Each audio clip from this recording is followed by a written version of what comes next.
As I said before, I think the tradition is horribly underappreciated, and my goal of this project was to raise awareness for the tradition and to establish it as a cultural treasure.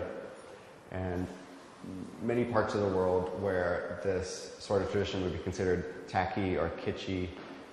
There are even some cemeteries in New Orleans, in Metairie.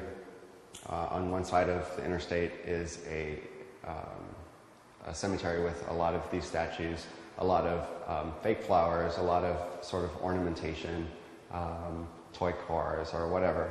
On the other side of the interstate is a cemetery with where those things are absolutely forbidden. So there's actually a sign that says, you know, you're not allowed. You can have fresh flowers. You can they can be there for 3 days. They have these really tight regulations. So for me, the more interesting cemetery to visit is the one with all the tacky stuff, you know, because for me it's a truer expression. It's sort of unfiltered. It's an individual sort of without any layers in between, just expressing himself or herself.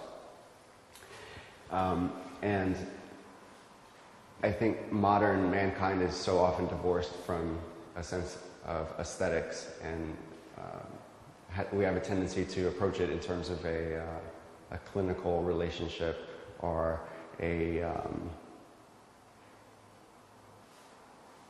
commercial relationship.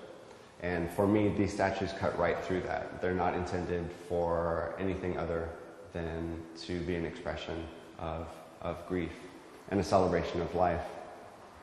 And if they have been crafted by less skillful hands, then I think that is because the emotion image that they're trying to convey is something that's more pure and simpler than you know, a cathedral.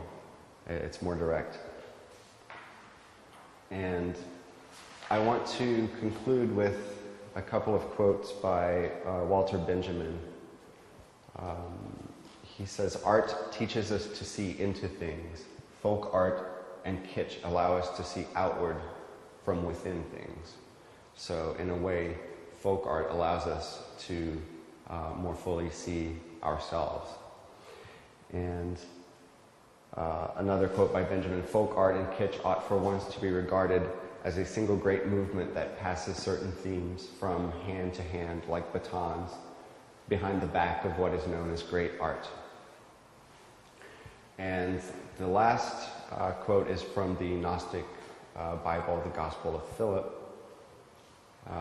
where it says, "A student once asked the Lord for something from the world, and he said, 'Ask your mother, and she will give you something from another realm.'" Thanks.